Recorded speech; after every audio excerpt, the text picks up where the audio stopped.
Hey guys, I'm back in. We're going to go through the rhythm track of the song you just heard. So we're going to start off with that main riff. You might have noticed listening to that, it had kind of an odd feel to it. That's because it was in an odd time signature. So whereas majority of music that we tend to hear is in sort of 4/4, that's actually in a time signature that's called 19/8. So I'll just briefly explain what that means. The top number, so that's the 19, that's telling you how many beats there are, and the bottom number, which is the 8, is telling you the length of each beat. So it means it's an eighth note. So in that riff, we've actually got 19 eighth notes in a bar, so that's before it loops round again. Now, it's really, really difficult to kind of play something and be counting to 19 in your head. So I'm not even going to bother trying to do that. We're actually going to split that up into two sections. There's quite a nice, distinct split in that riff, and I'll just play you the first part and we'll go through that. So it sounds like this. So that's what we're going to go through here, and then we'll do the second half of the riff in the next video, and then we'll stick them together. So really this riff is just kind of based on the on an E blues scale.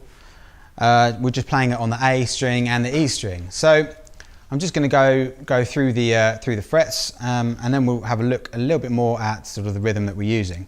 So first note is the 7th fret on the A string. Second note is the 5th fret on the A string. Then we come down to the 7th on the E string, 6th on the E string. That's our sort of blues note. And then we're on to the 5th fret, and then down to the 3rd, and then to the open E. And then it comes back up, we go 3/5 on the E string, and then 5/6 on the A string, which will then lead us into the E note, which is the first note of the second half of this riff.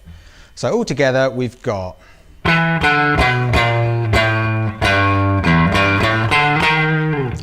so if we were to look at just the time signature of that bit, that's in 7/8. Again, don't really worry about counting it, just try and get a feel for it. So what I'm going to do here is I'm going to stick the click on, and I'm just going to play over it a few times. And the best way to sort of practice this would be to stick on a click yourself, or loop the track of me playing this, and just play along with it until you get a feel for it. Don't worry about trying to count to 7 in your head. Just get a feel for it, and eventually it'll kind of click with you. Okay, so I'm going to press play on the click here, and I'll play along with it. So I'm set to 110 BPM, so let's see how that sounds.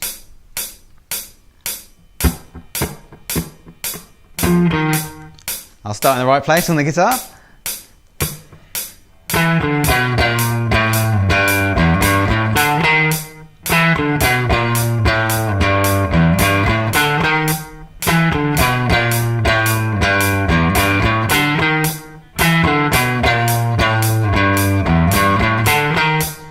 Okay, I'll just take it down a little bit. So I'll set it to 90 BPM, and let's listen to that.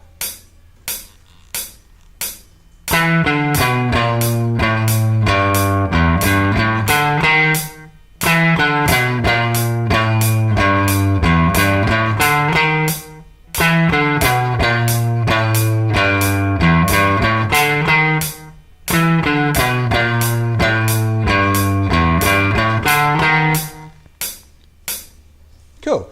So you can see I'm playing it all with downstrokes. There's a few notes there that are on the off beat, so just be aware of that when you're playing along with it. And I think, definitely the best way to do this is just to play it around in a loop as much as you can. Stick on a metronome or stick on the track and play along with it.